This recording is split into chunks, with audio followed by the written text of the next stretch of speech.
Саламатсыздар ма білімгерлер? Бүгінгі бейне сабағымыздың тақырыбы ұлттық ойын түрі тоғызқұмалақ тақтасымен танысу, ойынның ережесі мен ерекшеліктері. Сабағымыздың мақсаты білімгерлердің ойлау шеберлігін жетілдіру, дүние танымын кеңейту, тоғызқұмалақ ойыны арқылы ұлттық ойындарға деген қызығушылығын арттыру және өз елін сүюге тәрбиелеу.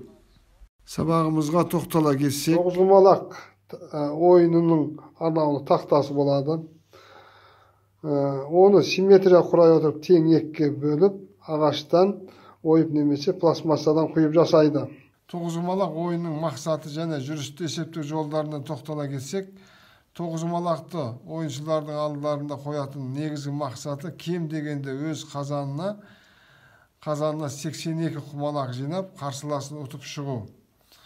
Екі жақтың бірдей ұтуы не ұтылуы мүмкін емес. 31 ойыншыға ойын аяқталған соң, бір ойыншы өз қазанына 82 құмалақ жинап үлгерсе, жүріс кезегі келгенде қарсыластың отауларында жүрер құмалақтар қалың болмай, яғни құмалақ тілінде қарсылас ойыншы асырап қалып, екінші ойыншы отаулардағы қалған құмалақтарды өз қазанына салып алғанда құмалақтардың саны 82-ден кем болмаса. Ойын аяқталған соң ойыншылардың қазанындағы құмалақтардың саны 81-ден болса, ойын тең, яғни деп бағаланады. Құмалақ ойыншы тең ойын өтсе, ол өте сирек кездесетін жағдай. Ойыншылар ойынды солдан оңға қарай жүріспен кез келген отаудан бастауға болады. Ол үшін ойыншы жүріс жасалатын отауда бір құмалақты ғана қалдырып, басқаларын түгелмен қолына алады да, келесі отаудан бастап, әрбір отауға өз жағының да қарсыласының да құмалақтары біткенше бір-бірден салып шығады.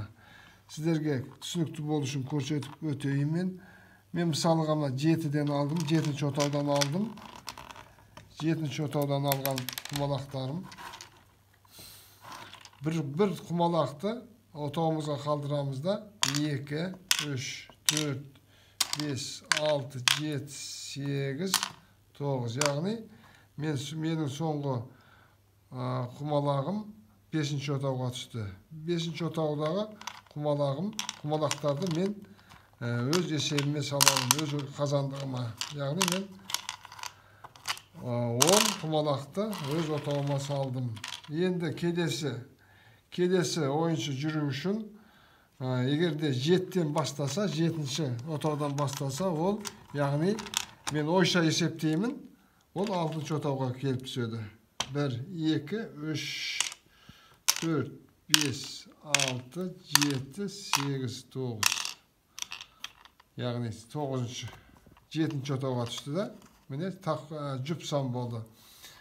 Ойын барысында ойынның шарты тек қана жұп болған жағдайда ғана өз есебіне алынады құмалақтар.